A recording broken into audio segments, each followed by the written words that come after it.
What we do here is go back.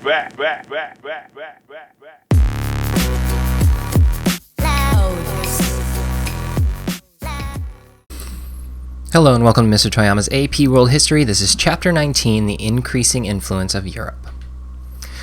First up, Europeans during the High Middle Ages built a vibrant and prosperous society. Rising from foundations laid during the early Middle Ages, lord-retainer relationships, agricultural innovation, and the Roman Catholic Church, Europe emerged from its long period of relative political instability and economic and intellectual stagnation. The hallmarks of high medieval European culture included the following: the consolidation and expansion of regional states.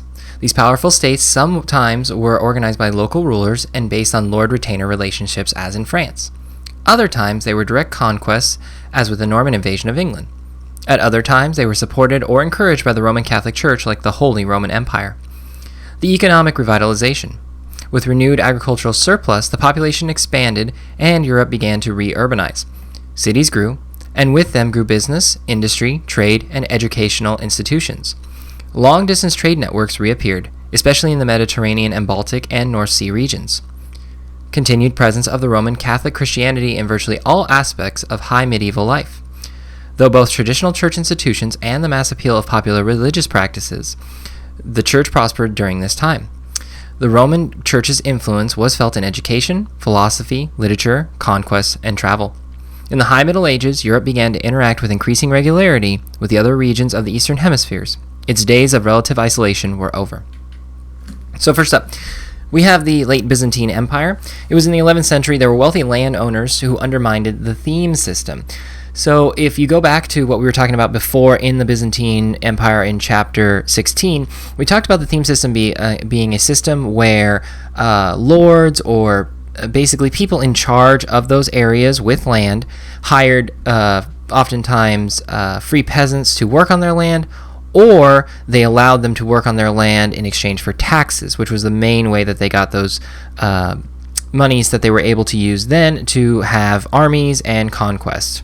Free peasants became dependent agricultural laborers, however, during this time as more land was consolidated under these wealthy landowners, which led to more of those free peasants being unable to work as free peasants and instead had to become dependent agricultural laborers, which we'll talk about in a little bit.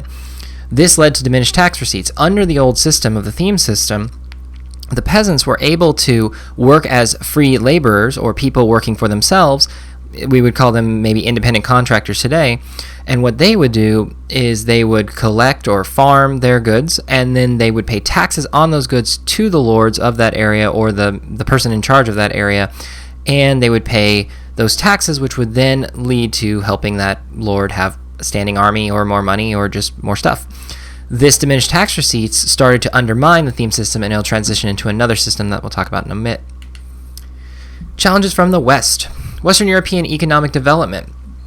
What ends up happening here is we're going to see in this chapter a change and a shift away from kind of the stagnation that happened right after the fall of Rome and the kind of decentralization of authority within Western Europe. As Western European economic powers developed, more and more people were able to create more systems which got them out of what we would call the Dark Ages and move them into the High Middle Ages, where they start to transition into a more modern world that we would kind of understand today, with cities and with people working as specialized labor and having the ability to work for themselves.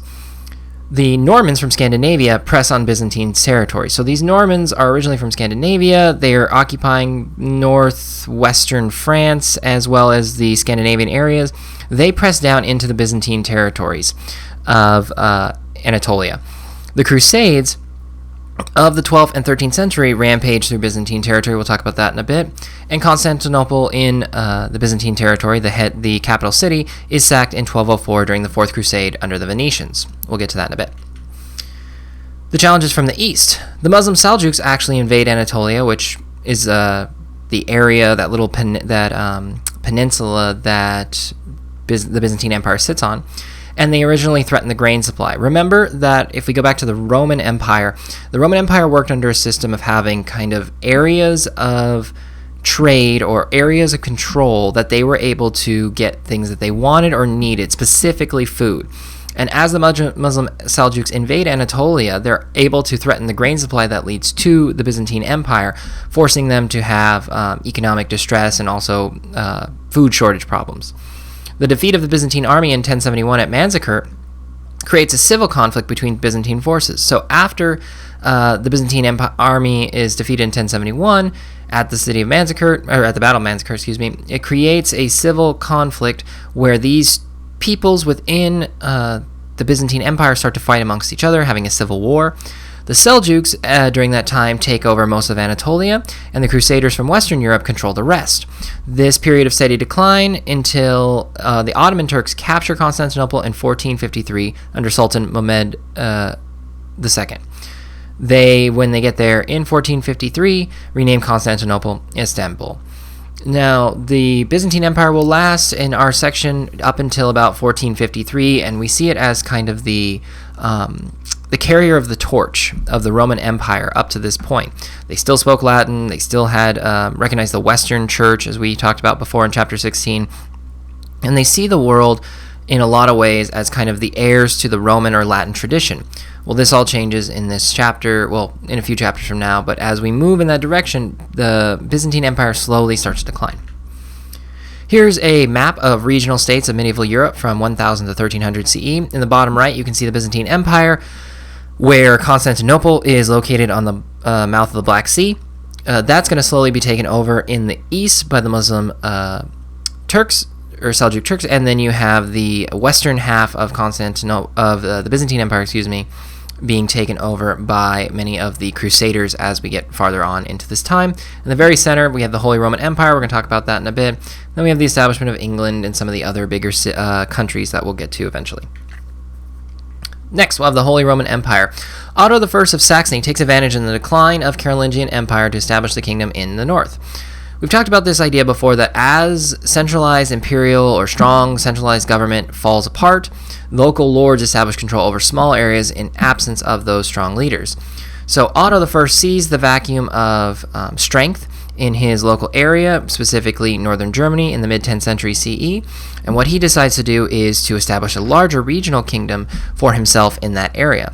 He makes some military forays into Eastern Europe. He twice enters Italy to aid the Roman Catholic Church. Under Pope John XII, he names Otto the Emperor of the Holy Roman Empire in 962 CE. Now, this establishes the idea of the Holy Roman Empire, an attempt to reintroduce imperial authority into Europe.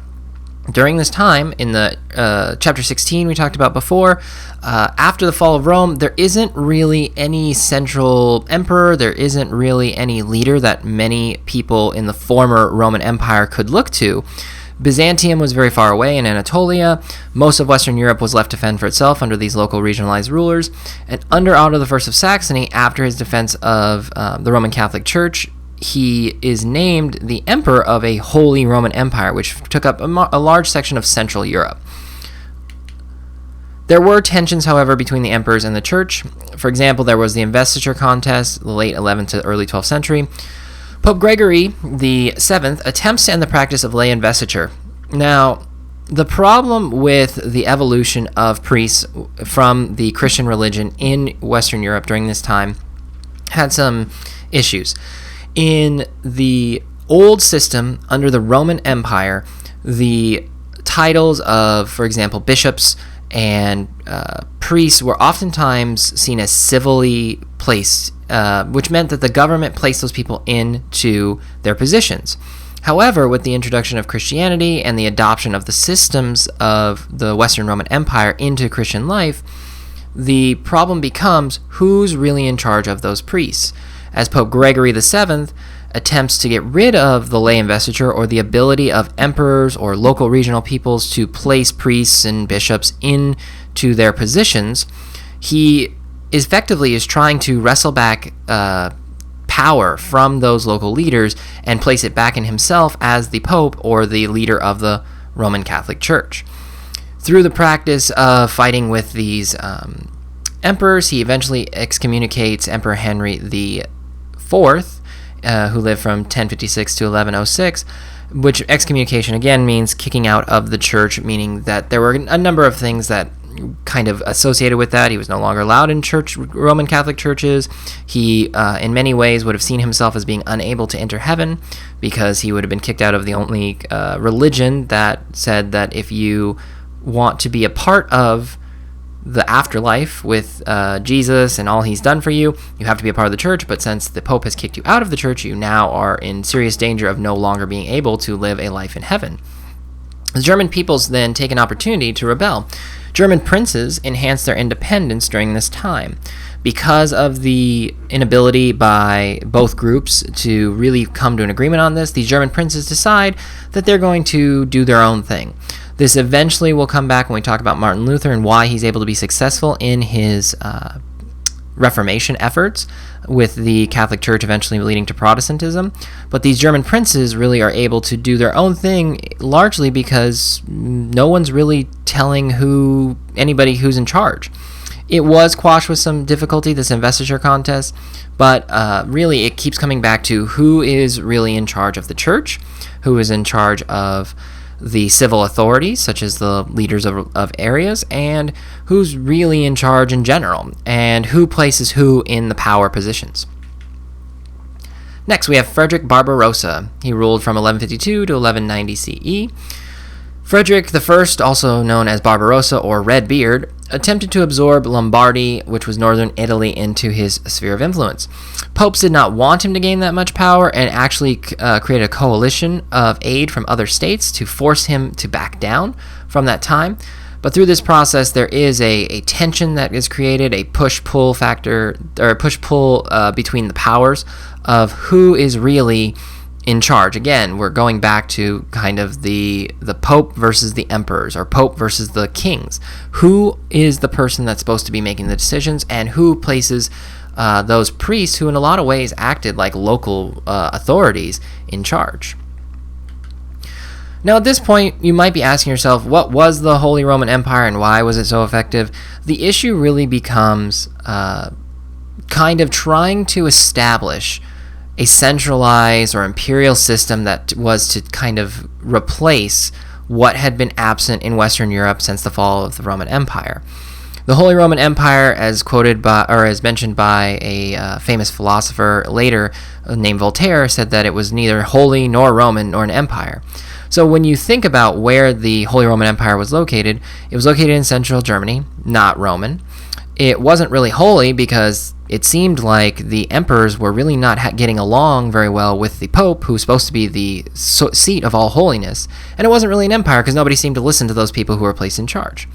The reason it became so ineffective was because these local regional rulers saw these conflicts and these push for more land and more power as really just constant conflict that led to many different groups asserting their own way of life. If you look at this little picture here, there are shields on there of different groups of princes who really saw themselves as being their own group, who oversaw their own land, and they oftentimes would come into conflict with one another. And through this conflict, there wasn't really a sense of who's in charge or who are we supposed to listen to. If we're a peasant, we're really looking around going, well, that guy's really mad at that other guy, but we pay taxes to this guy and he helps us, but sometimes he's off fighting another guy, and well, we're just going to keep our heads down and keep farming. So it really didn't trickle down as much as you would think with the chaos of these conflicts, but at the same time, people really were constantly at war during this time, trying to establish more authority over their lands and gain more influence through conquering and fighting. There were regional monarchies in France and England. In Capitan France, Hugh Capet succeeds the last Carolingian emperor. We talked about the Carolingians before, and in 987 he was chosen by other regional rulers to be the next Carolingian emperor. He expands his authority out from Paris. He was really a regional ruler over Paris, and through that expansion he's able to kind of establish not modern France in the way we'd understand it, but a larger portion of what we'd kind of look at as France. The Normans invade England in 1066 under William the Conqueror, pictured here. They dominate the Anglo-Saxons and other Germanic groups who had moved there during the Roman Empire period, and as a result, they come into conflict with one another. To this day, many a joke is passed between French and English under the censure of, well, they're just English and we really don't get along. And it goes all the way back to things like this, where there is a contest between who should be in charge, who are we fighting, why do they say that we need to pay taxes to them, who owns this land, and whoever has the bigger army and is willing to fight, they then are able to say, oh, that must be the person in charge. In Italy, there was a series of ecclesiastical states, city-states, and principalities. The papal state was directly controlled by the Pope. It was a good-sized territory in central Italy. By the 12th century, these city-states increasingly displaced church control in northern Italy. The whole of Italy during this time is not one unified country. After the fall of the Roman Empire, Rome was seen as being the center of an imperial system, but since Rome is no longer held as an imperial power or kept as an imperial seat, really there's just the church in Rome and Vatican City. There is all these groups that see themselves as being independent from them. And by the 12th century, there are city-states or small cities that rule over their region, which pretty much doesn't extend outside their city that far, and they push control out of northern Italy, specifically cities like Florence, Bologna, Genoa, Milan, Venice. The Normans, in absence of this strength, invade southern Italy and displace Byzantine and Muslim authorities with the approval of the Catholic Church. Again, if you're the Catholic Church, we go back to chapter 16, not very big on the Byzantine Church and their Eastern Orthodoxy. And if you're the Roman Catholic Church, you really don't like the Muslims as well. And so there is this sense that as the Normans come into southern Italy, they're pushing out those two groups. The Catholics see, really, we'd rather have someone we can agree with, who are Catholics, who really are on our side and will defend us, and we can get along with them way better than those other two groups. On the Iberian Peninsula, specifically the areas of Spain and Portugal over there, Muslims control the Iberian Peninsula from the 8th to 12th century. From the 11th century on, Christian conquest of Spanish Muslim territories happens. Christians see the domination of Spain as an incursion into Christian territories, especially for many of those people living in Western Europe. They saw that as a land of Christianity. And the Christians try to conquest out Spanish Muslim territories, specifically in Spain. By the late 13th century, Muslims remain only in Granada, in Spain. Next section we're going to talk about pretty much focuses on some changes in Europe that led it to being a more powerful entity on the world stage. The four major changes in Europe really focus on kind of a structure that looks like a chain. They start with agricultural production, which meant more food, and we'll talk about how they got there through technology and some other ideas, which led to urbanization, which, because of a surplus of food, people were able to move back into cities and have more complex and specialized work. This complex and specialized work led to manufacturing, and that manufacturing led to a surplus of goods, which led to trade, and new trade networks and techniques are set up as a result. The first major change is the growth of agricultural economy, increasing development of arable lands. Now, arable lands are lands that are good for farming. Number one, it minimized the threat of invading nomads, as you're able to have land that needs to be defended and land that's able to be used for farming. Peasants and other people that are living on the land are able to see that there are people coming. They're able to defend the land if necessary until the nobles can show up with their knights. These created the ability for nomads not to just come in and, for example, those Vikings that we talked about before, being able to just travel up rivers, being able to flow on up and get really close to castles. Instead, they were able to kind of have different towns they would have to be stopped and slowed down by for people defending their land. They cleared swamps and forests. Originally, nobles opposed this because these swamps, these forests were seen as game preserves where these nobles could hunt. However, upon reflection, many of these nobles saw them as positive because tax revenue could go up. If you're a farmer and you aerate the land and you start making a farm on there, well, now you have to pay taxes for me to be able to protect you from those crazy nomads showing up and raiding. So even though the nobles were not really happy at the beginning, they changed their minds.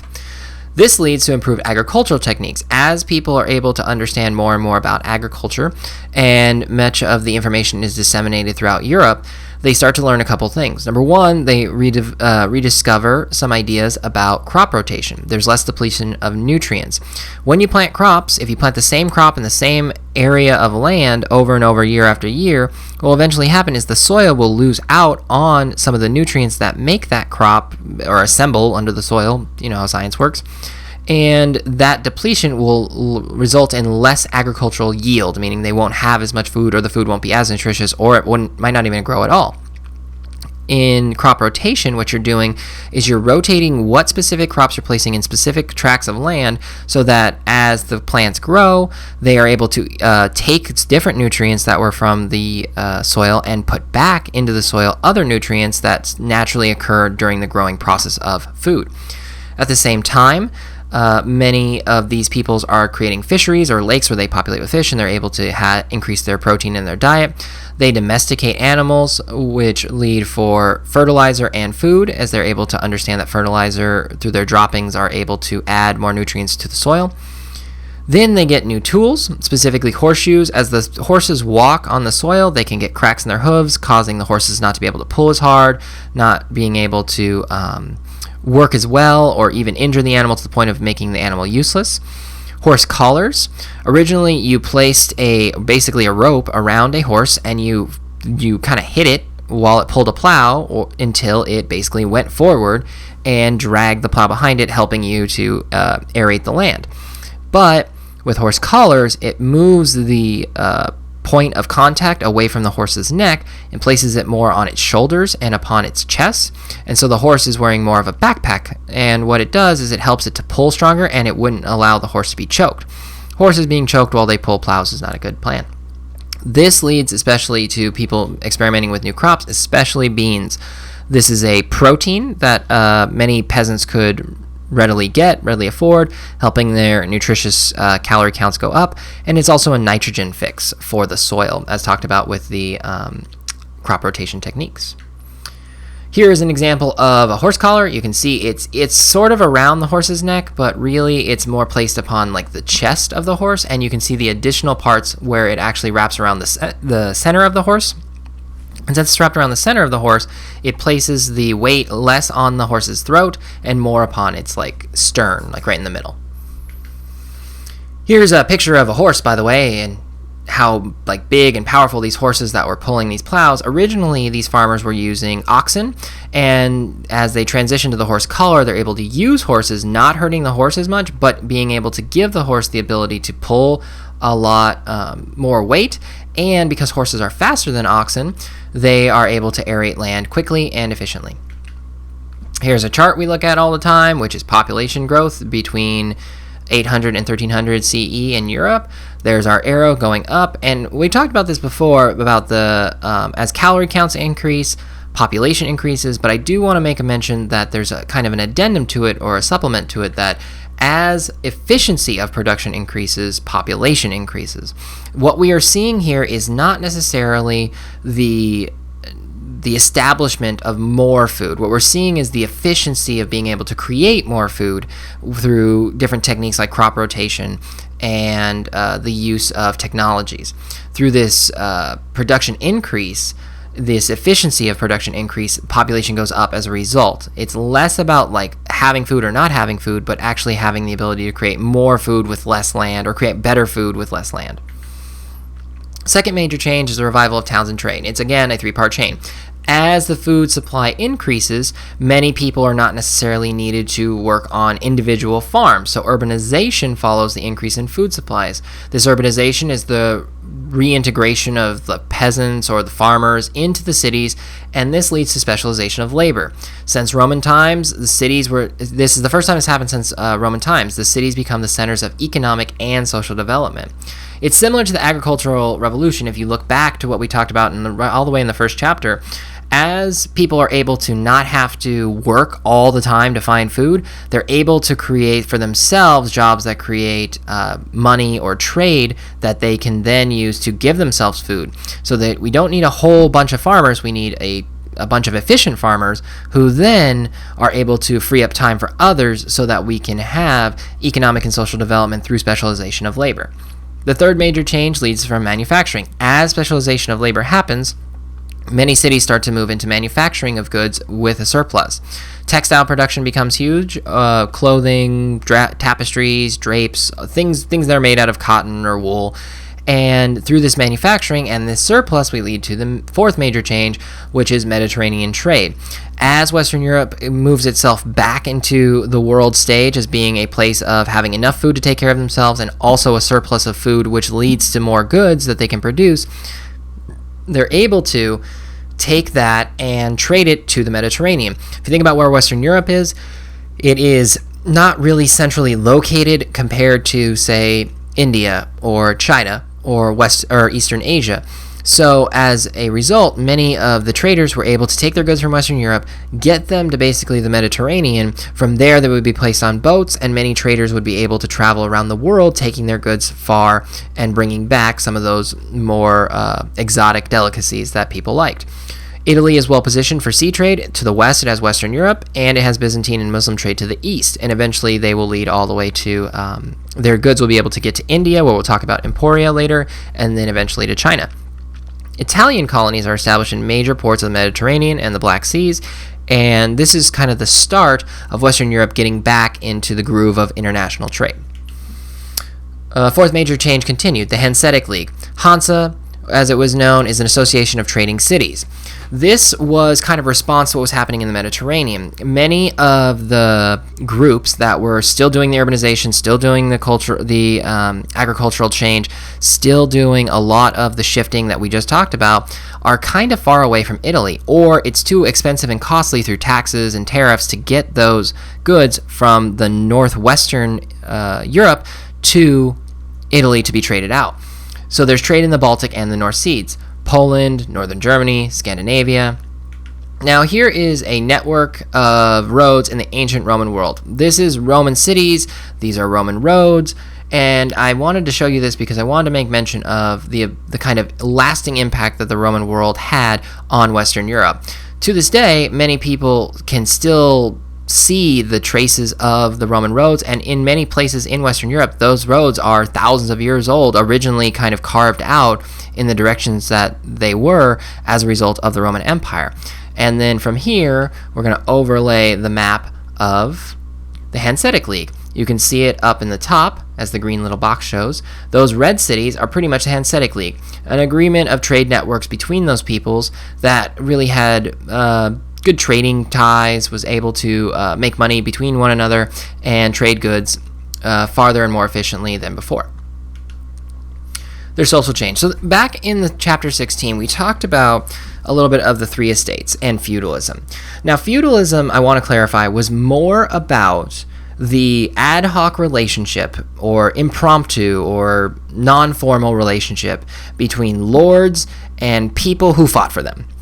During that time, there was really this kind of extension of like latifundia. As older, well-established army people got to be older and they lived through the campaigns and the wars, they were given land. Through that, they were able to oversee populations, make money through taxes by allowing peasants to work on their land. When we get to Byzantium, we talked about the free peasantry system through the theme system and how it was similar in that there were lords who probably got their land more than likely from fighting or being in armies and using that ability to, again, collect taxes and protect their peasantry through the use of loyalty through nobles and having private armies to protect their land. As we get into this chapter, the three estate system really applies back to an evolution of what we were talking about before. It really becomes three parts: those who work, those who fight, and those who pray. Those who pray, the clergy. The clergy's job is to pray, again, for the souls of everybody. They are the most devout and they're the smartest, so the peasants and the knights and the lords all trust them to tell them, well, what does God want? What are we supposed to do as good Christians? And they pray on our behalf that God looks down favorably upon us. Those who fight. The knight's job was to protect the peasants and the clergy from bad dudes who showed up with swords. As the knights went out, they protected the land. The reason they were protecting the land was to be able to protect the peasants who would pay taxes to the lord. So if the peasants are all dead, you don't have the ability to collect taxes, meaning your army's going to get mad because they're not getting paid. Those who work, the peasants. The peasants have a very important job because their job is to make food and pay taxes. If they don't make food, nobody eats. They don't pay taxes, the lord doesn't have any money to pay his knights. As this intertwined system worked out, it becomes really complex. And it's not as simple as there's 3 jobs, and those are the only 3 jobs that everybody had. What it really becomes is oversimplification of a complex social reality. Through the change in urbanization, there isn't really a place for, like, blacksmiths. There isn't really a place for lawyers. There isn't a place for artisans. At the same time, there were also mercenaries that were developing, people who were being paid to fight on behalf of whoever paid the most. And it didn't really necessarily mean that you had loyalty or fealty to an individual lord. Also, these monks aren't necessarily loyal to the lord of that area. The monks were really an international brotherhood that all pledged allegiance to God and to the Catholic Church. So maybe they didn't see the power that was given to the lord of that area as being legitimate necessarily all the time. And so this system doesn't always work out simply. And that's why feudalism, the theme system, the 3 estates system, all kind of intertwine depending on what region we're looking at and what specifically we're talking about. Chivalry. Now, with the knights came this new code of conduct for nobles. It was sponsored by the church to minimize fighting amongst Christians. One of the things that's kind of weird about Christianity sometimes is when you look at Jesus, you see a person who talks about peace and talks about, like, loving your brother and gives kind of a positive outlook on the world. He also has verses where he talks about not coming to bring peace, but to bring the sword and turn brother against brother and father against son and son against father. And there's a lot of violence wrapped up in Christianity, especially for fighting against bad people. If God has deemed them bad, especially in the Old Testament, the job of the Israelites back in that section of the book is to go out and kill them. God has ordered them to kill them. So chivalry is developed to really kind of be supported because there was a lot of infighting between Christians. Remember, all these groups that are fighting for power, like the Capetans and the William the Conqueror's Normans, they're all Christians. They're all the same church. They're all agreeing that Jesus died for their sins, yet they're fighting and killing one another. So the church sees this as a way to kind of turn down the violence, because chivalry, you were supposed to be devoted to God and to a noble life of purity. Technically, a knight was dedicated his efforts to the promotion of Christianity. That was the idea in chivalry. You weren't supposed to really go around and just kill people for money. That materialism and that effort that's spent on really hurting other people so that you can get more stuff doesn't really always gel really well with Christianity and the teachings of Jesus and eventually Paul in the New Testament. Chivalry is developed as a way of encouraging knights to be good moral people, but also as a protection of women. If you compare raiding parties throughout time, violent men do violent things to men and women, and knights' jobs were to actually protect women. And this is the start of the development of passionate love between men and women. If you remember back, many times a lot of marriage wasn't always centered around love. It was centered around land arrangements. It was centered around ending wars. So many times daughters were married off in an effort to kind of combine families so that they can't really fight each other, because it would get kind of awkward. Through chivalry, it's designed as a protection of women, that good knights are supposed to protect women from bad guys. They're supposed to not hurt them, not violate them, not do bad things to them, but instead are supposed to care for them and treat them with respect and honor. At the same time, there was a group called Troubadours, a class of traveling poets, minstrels, and entertainers. It's borrowed from the Islamic traditions of love poetry coming out of Spain. It spread of cultural ideas to Europe. Talking about chivalry, these troubadours would make a song or a poem, and they'd sing in the courts of the noble people to those knights and talk about how a man is supposed to treat a woman. Or they would sing about how a knight valiantly defended a woman from being attacked by barbarians. And as they went around, they would collect money for their efforts. They were the first, what we would call, like, professional musicians. It was popular among aristocratic women because, if you think about it, they have money, they're around nobles, and they're around knights all the time, and they really like the idea that if they're going to have to marry these guys that are around anyways, they might as well kind of teach them to have a certain way of looking at the world. And the way they want them to look at the world is to respect them, is to take care of them, to love them passionately. And so, for example, Eleanor of Aquitaine, one of the most famous women of her time, was a major supporter of troubadours, made sure that they were always writing songs, always kind of promoting this chivalrous ideal and Christian values. It was the popularization of ideas of romantic love and refinement of European knights into being less brutal, violent dudes who stab everybody, but instead more into going and defending the honor of a town, or going and sacrificing for his love the ability to go and save her from bad guys. And so these troubadours became very popular amongst the elite. Independent cities. Addition to the class of those who work were merchants, artisans, physicians, lawyers, lots of jobs that we can understand today. It was awkward to fit in the framework of medieval political order because they don't really have a job in that triangle that I talked about before, but at the same time, they're really important to this new urbanization movement, and they're really important to kind of the running of trade or everyday life. By the late 11th century, towns demand charters of integration of greater self-government. Because towns are able to pretty much create a lot of these jobs, and because they're able to trade, there isn't really a lot of those towns seeing the need for lords anymore, or regional rulers. So what they say is, we really want the ability to rule ourselves.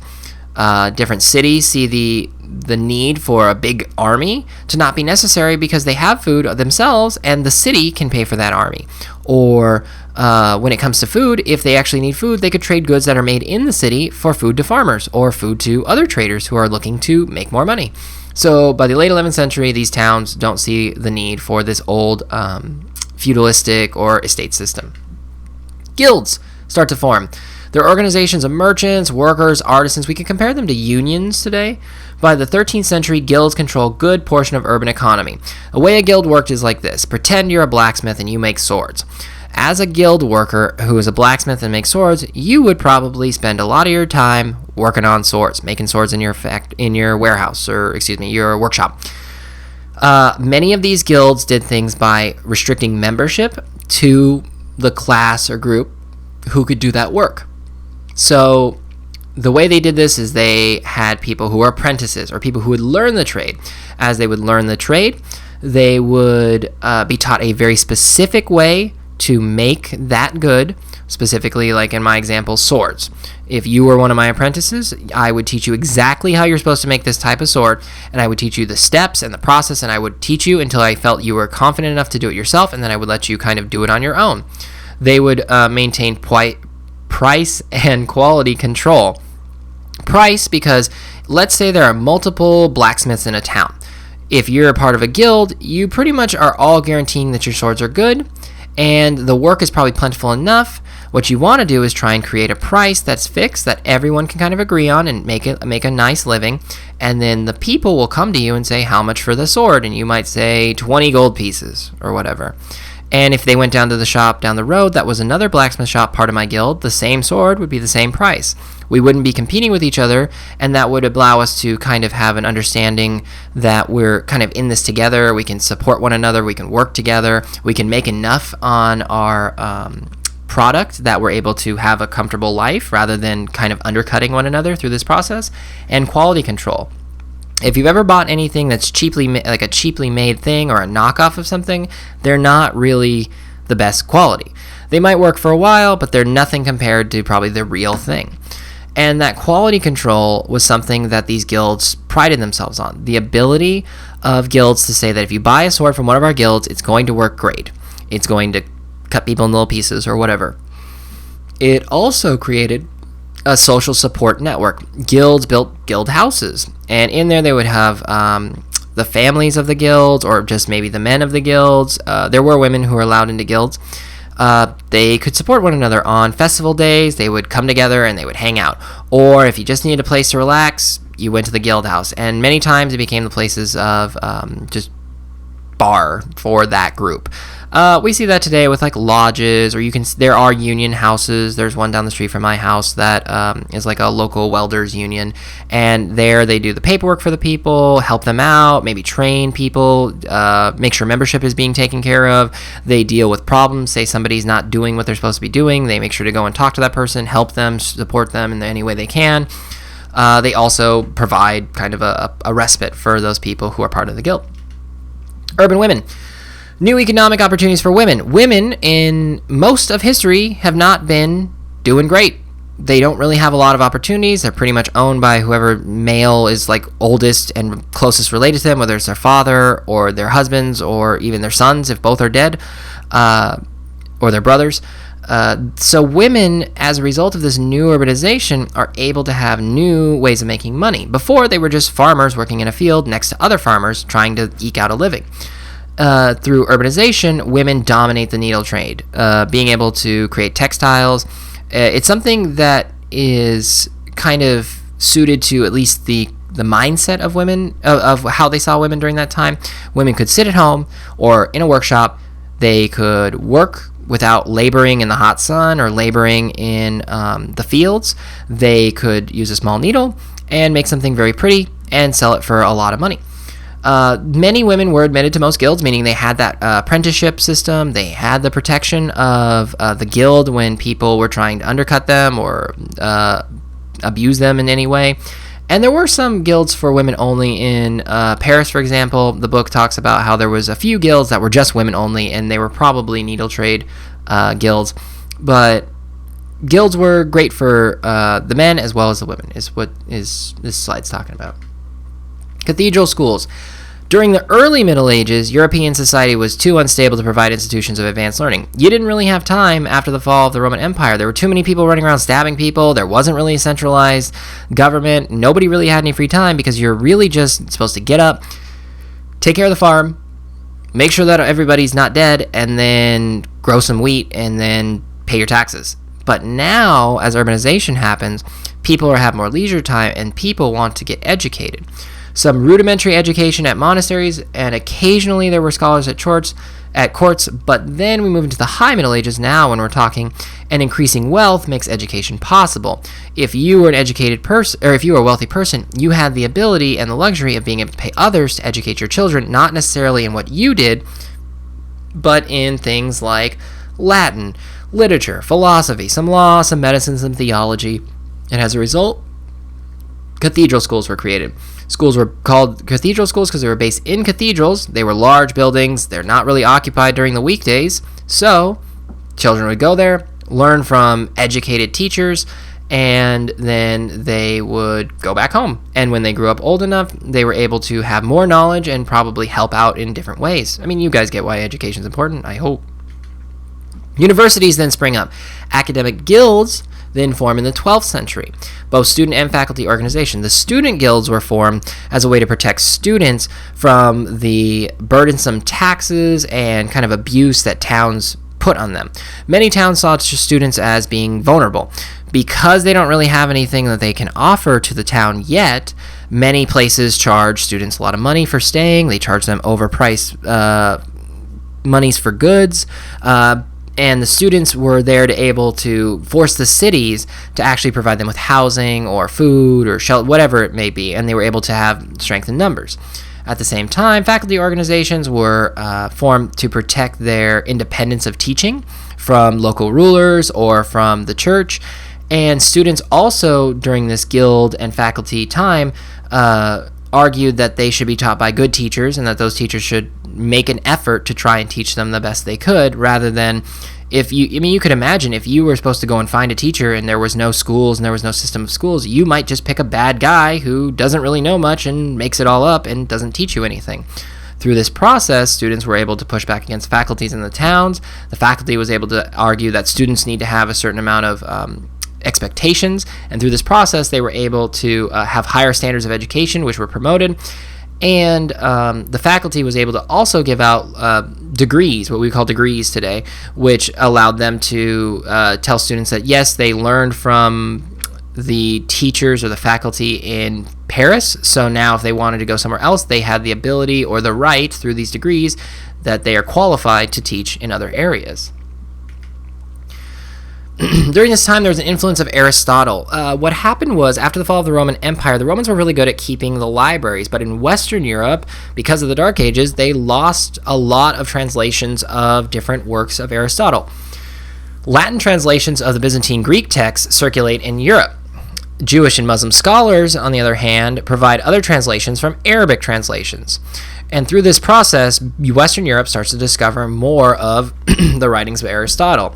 St. Thomas Aquinas is a theologian teacher in Paris, and he's a major proponent of scholasticism. Now, scholasticism is the combination of Western Greco-Roman philosophy, what we would call like Aristotle's teachings, and Christianity.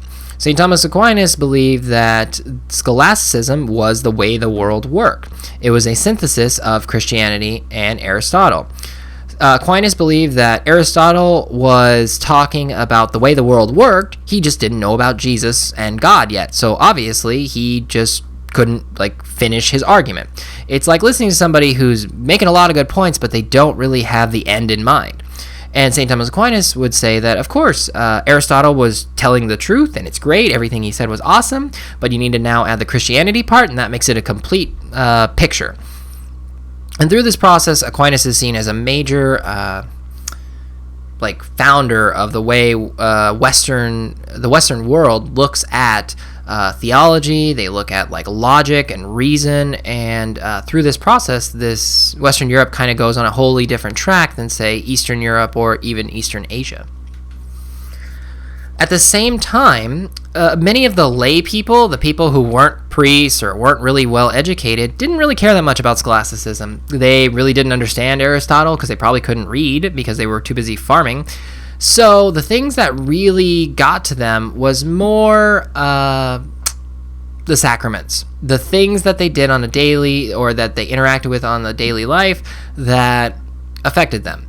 So scholasticism might have been awesome for all those guys living up in the university, but really the most important thing for the guys working in the fields was the 7 sacraments gained ritual popularity. Big 7 for Catholics, even to this day, are baptism, confirmation, matrimony, penance, Eucharist, or communion, taking care of the sick, and holy orders. Baptism. When you're born, in the Catholic Church, they're supposed to take holy water, rub it on your head in the sign of a cross, say some words, and then you are sealed, or there's a symbol of God's placing of his hand upon you or seeing you, just like Jesus was baptized by John the Baptist in the Bible. This is kind of a hearkening back to that. Next comes confirmation. You're presented to the church. You're shown as being like a person, and they kind of do some more ritualistic stuff, and everybody's happy. That's your next one, 2 down. Matrimony. Supposed to get married in a Catholic church to a Catholic, and you're supposed to be a Catholic as well. That means that you're going to have a good, blessed marriage and a good, blessed life, because marriage is supposed to make you holy. Penance. When you do bad stuff, you're supposed to go to confession and say you're sorry, and then do things to correct those things. So let's say I stole something from somebody, and what I need to do is go to the church. I need to confess to the priest, and I need to have the priest tell me what to do to make amends for that. Maybe it's saying Hail Marys, or saying a certain type of prayers, or going on a pilgrimage, or venerating some kind of relics, or it might be just going and paying for what I did and apologizing. Eucharist or communion becomes super important. It's a ritualistic retelling through the motions of the final supper or dinner of Jesus. So what happens is the priest would take the bread that was placed on the altar, and he would break it, and he would talk about how this was Jesus' body broken for the sins, and then he would talk about the blood of Jesus, which was represented by the wine, and how it would be the washing away of the sins. Or excuse me, the bread is the body of Christ broken, and the wine is the blood for the washing away.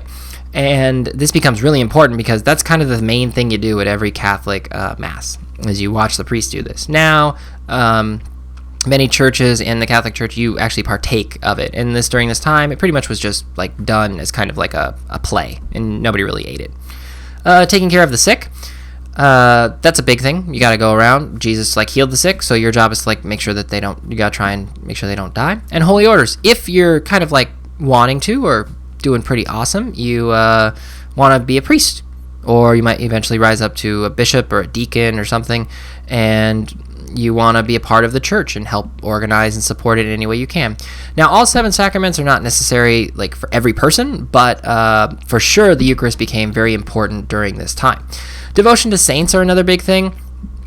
You might think like, well, okay, yeah, I'm a Catholic, but one of the hard things is like Jesus is up in heaven and he's like died for the sins. Awesome, thanks Jesus.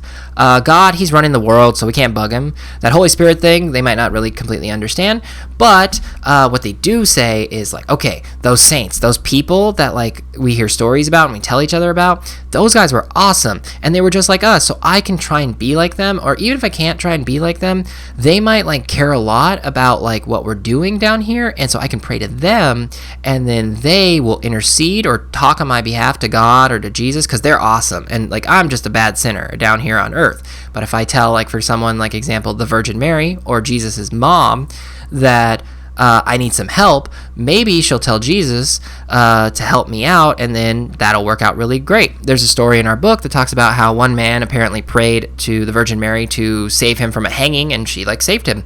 Don't know how, but that's like a story that was told. And so people started to venerate or praise and pray to those saints as a way of kind of connecting to heaven in a way that made a lot of sense to them, because they're like people, because Jesus was like God, right? And God is God, and the Holy Spirit is part of God, so we don't really get how that's going to work, but I can get my mind around some like dude who like was really holy, and like I can be like him and we can work together.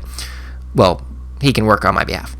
They make pilgrimages as well. That's a kind of really simple thing where, just like with the Muslims that go to Mecca, you have a pilgrimage to maybe go to Jerusalem, or probably more than likely you just went to a church that was maybe a cathedral nearby or a big church for your region, and inside of there they might have relics, such as the bones of some dead martyr who was killed way before, and he was awesome because he was willing to die for his faith, and we kind of go, thank you for all you did for us, and I'm gonna leave a coin here, and that'll help the church, and it's kind of awesome, right? During this time, the biggest saint was the Virgin Mary, Jesus' mother, pictured here. I just like this picture. I don't think it's a very traditional picturing of her, but it's kind of cool. Like lots of interesting things going on in there. Religious movements spring up. There's a rebellion against perceived materialism of the Roman Catholic Church. During this time, no one really wants to leave the Catholic Church, even if they see it as kind of being problematic. So St. Dominic and St. Francis create new orders of mendicants or beggars in the Catholic Church. These men see themselves as trying to help correct some problems in the Catholic Church without leaving the Catholic Church.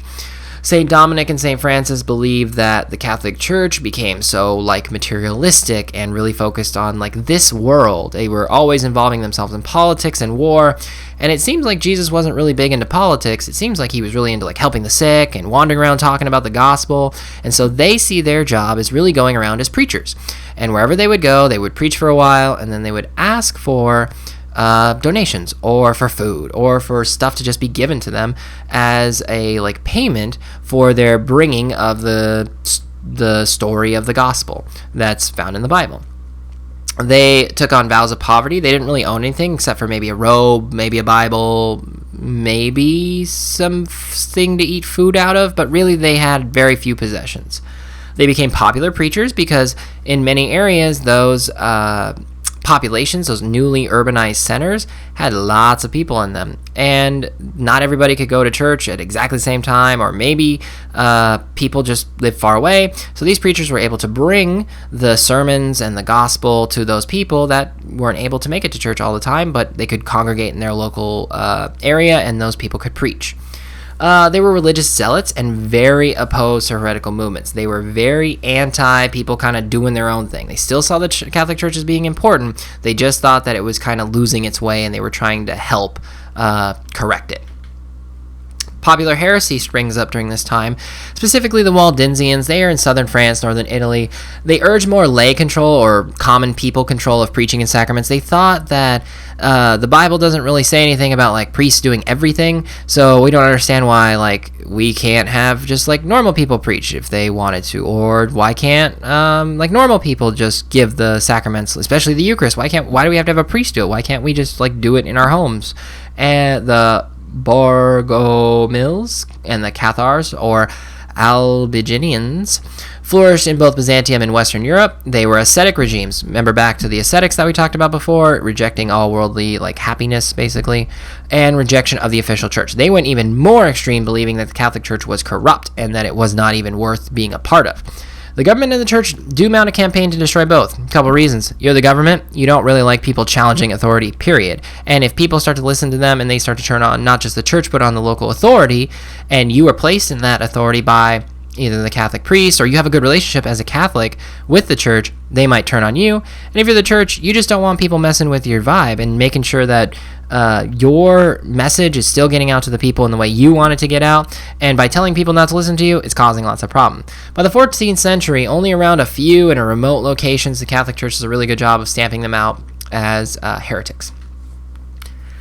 Medieval expansion of Europe. Atlantic and Baltic colonization. The Scandinavians explore the North Atlantic Ocean. They make it all the way to Iceland, Greenland, and eventually to Vinland, which we know as Canada today. So, those Scandinavians kind of decided to get on boats and just keep going until they hit something. So, Canadian settlements do not succeed, but when the original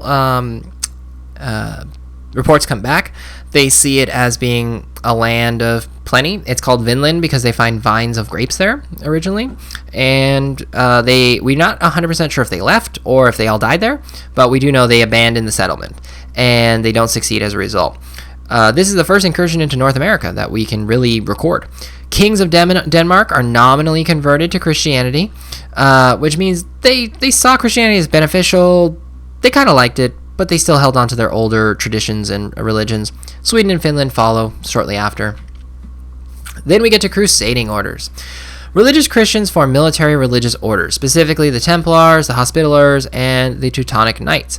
These guys' jobs basically were to do a couple things. Number one, they were completely loyal and obedient to the Catholic Church. They saw themselves as being warriors, not just monks, not just priests, but warriors, guys with actual swords. They also saw themselves as having one major job, stamping out Islam and paganism. They saw both Islam and paganism as an affront to Christianity, as something that was taking the good people of the world away from the truth of Jesus, and so their job was to fight the people with swords who were trying to bring a different message from a god they didn't recognize, whether it's Allah or some random god from paganism. So they made religious vows of physical opposition, both through prayer and through fighting. They founded churches and monasteries mostly on the way from Western Europe to Palestine and Jerusalem. Many of them saw themselves as protecting pilgrims on the way to Jerusalem, those who were making pilgrimages to Jerusalem, or as fighting in the area of Palestine to try and push out the Muslims and the pagans that were living there. The reconquest of Sicily and Spain. Sicily is taken by Muslims in the 9th century, and it's reconquered by the Normans in the 11th century, as mentioned earlier. There's a slow displacement of Islam, and at the same time, there's an opportunity for cross-cultural fertilization. As these groups are really pushing one another out, they're still trading, they're still making money off of each other, they're still talking about philosophy and theology and science and art and architecture, and through this process, a lot of Islamic science gets passed on to Western Europe, a lot of the ideas of just the past that the Muslims were able to kind of collect and preserve as Western Europe kind of fell apart during the Dark Ages is able to be retransmitted. A lot of new discoveries, specifically Arabic numerals, like that the Muslims got from India, are transmitted over into Western Europe. And 2 small Christian states survive Muslim conquests. And these become the nucleus or the center of reconquest, or the Reconquista specifically in Spain, between 1060s and 1492. These are rapid, forceful assertions of Christian authority. Basically, the Christians show up with large armies, loud priests, and say, we're here, we're taking back the land for God, they say the right God, and we are going to make sure that there are no more Muslims, and this whole land is going to become Christian once again. The beginning of the Crusades. Pope Urban II calls for the liberation of Jerusalem from Muslim control in the year 1095. There's a picture of him right there on the right. He has the Council of Claremont, and the famous line from it is Deus vult, God wills it. And so here's a little picture of kind of an artistic rendering of what happened there. And let me read you a little section from the source book of medieval history, kind of a storybook of people who are recording some of the things that were said during this time. So this is Pope Urban II on the eve of the First Crusade. All who die by the way, whether by land or by sea, or in battle against the pagans, shall have immediate remission of sins. This I grant through the power of God with which I am invested. Oh, what a disgrace if such a despised and base race, which worships demons, should conquer people, which has the faith of the omnipotent God and is made glorious with the name of Christ. With what reproaches will the Lord overwhelm us if you do not aid those who with us profess the Christian religion?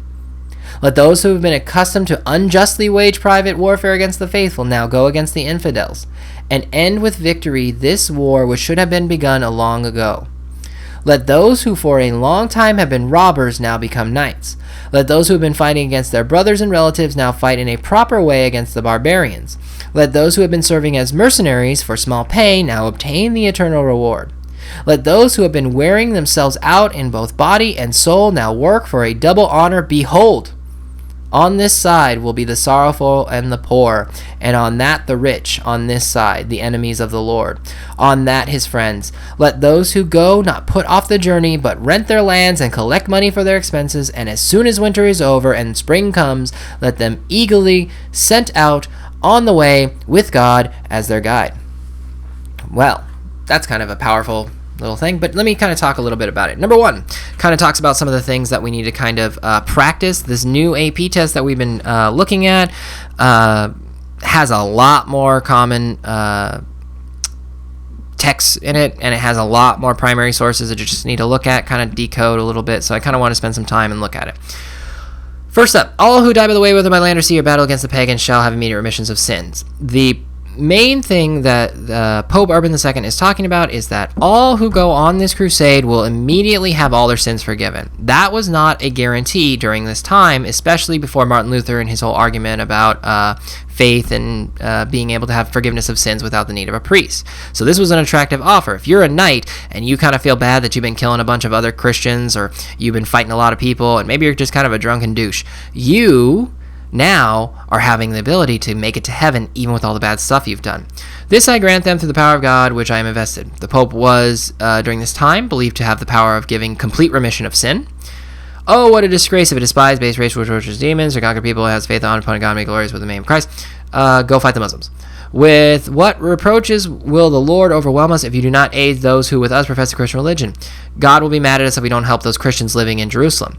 Let those who have been accustomed to unjustly wage private warfare against the faithful now go against the infidels and end with victory this war which should have been begun long ago.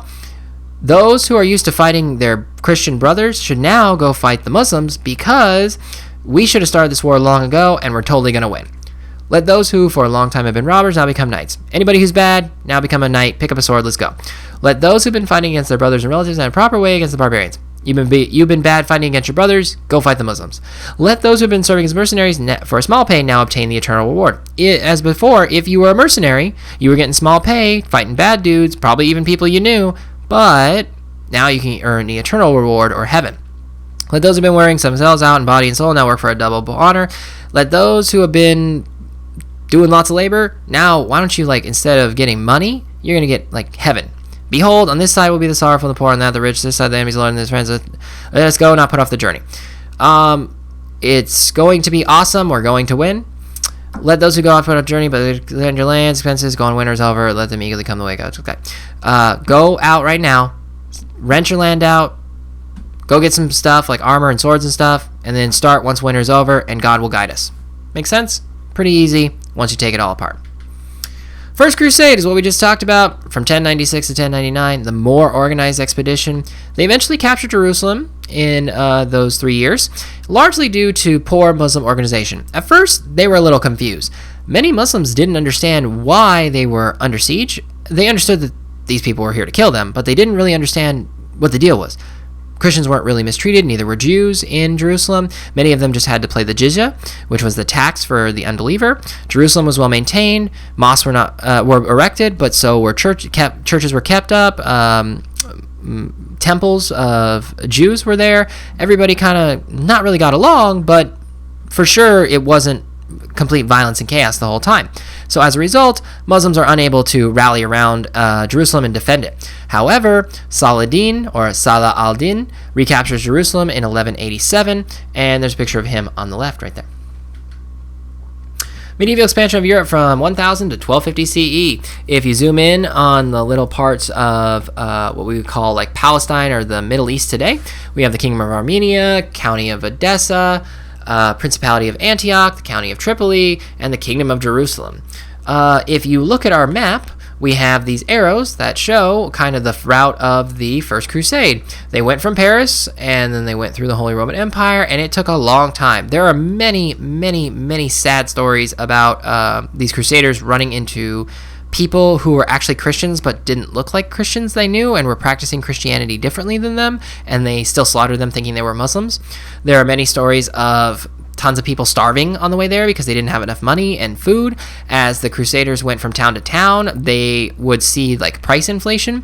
So for example, if you lived in a small town of like 100 people and then you see an army of like 1,000 show up and you have the last chicken, I think you can get a lot of things if you wanted to trade a bunch of hungry soldiers for one chicken. So there's a lot to the Crusades. We don't really launch into it beyond this because it's a really complex and controversial issue. But as you can see, there were about 4 to 5 Crusades. Fourth one was a complete disaster that basically had nothing to do with getting to Jerusalem. It was really the Venetians trying to make money and raid Constantinople. Later Crusades and their consequences. 5 Crusades by the mid-13th century, none were successful. None of these ended up in having a long-term successful effect on conquering or capturing Jerusalem. The Fourth Crusade destroys Constantinople. Venetian traders saw the ability to harness the power of fervent Christians and the Catholic Church in a way that they could make a bunch of money. They rented out the boats to the church from Venice, and they were able to get a bunch of soldiers on these boats, charge them lots of money, charge the church lots of money, and they dropped them off in Constantinople, and they had the people raid Constantinople and bring back many goods. To this day, there are still these like 4 like bronze horses that are in a famous cathedral in Venice that were taken from outside of Hagia Sophia in Constantinople. Yet Crusades provide direct contact with Muslim ideologies and trade. Just like when there was the Reconquista, these Crusades allow Muslim ideologies and trade to kind of cross-pollinate. People are able to study the science, technology. They're not always fighting while they're there. And Aristotle is traded, Arabic numerals, paper production is all traded during this time, and it ends up being kind of a benefit, even though it was many, many, many negatives as a result of many dead people. We made it. When you finish studying this chapter, you should be able to do the following. Compare and contrast the rise of Byzantine and Holy Roman Empires. What's the difference between the one and the other? How did the one rise? And what happened to it? And how did the other one rise? And what's kind of the differences between them? Compare and contrast the development of regional monarchies and states in France, England, Italy, and Iberia. I draw a little square chart and try and figure that one out. It's kind of important to kind of know how these regional monarchies kind of developed independently and kind of realizing their patterns. Explain the growth of the post-classical European agricultural economy. What was that change I talked about a little bit before? The 4 major kind of shifts and some of the like major improvements specifically to agriculture that happened. Next, discuss the revival of towns and trade across Europe and the Mediterranean. How did the agricultural economy lead to the revival of towns? And as urbanization happened, that's a key word there, how did that lead to more trade through Europe and the Mediterranean? Next, explain the important features of post-classical European social change. What changed from what I would call the Dark Ages, or many people call the Dark Ages, to the High Middle Ages? What was the big things that changed during that time socially specifically? Next, outline the development of schools, universities, and scholastic theology, all the way back to Thomas Aquinas. Next, explain key features of popular religion. What were people doing? Not the St. Thomas scholastics. Reform movements, people who believe that the Catholic Church was okay, but we need to fix it, and popular heresies, the things that the Catholic Church was really mad at, and many of the leaders were mad at too. Finally, compare and contrast European expansions during the Middle Ages. What was changing? Where were people going? What was all those other people doing that weren't the Crusaders? Writing assignment. Write a short response, 5 to 8 sentences on the following questions. Use specific examples from text. Be prepared to discuss in class. Number 1. Consider the northern Italian city-states that emerged during this period. How did they become so successful and prosperous? What roles did they play in the economy, politics, and religion of Europe? Number 2. The Roman Catholic Church encountered many challenges during this period. What were they? How did the church manage to meet each challenge and still thrive? What do you predict will happen to the church after this period? It's a good thing to think through. Number 3, some historians believe the institutional foundations of modern Europe, and by extension, us over here in North America, where I live, first appeared during this period. What political, economic, and social institutions can you see emerging during this period? Explain their beginnings. As always, it's been great talking to you.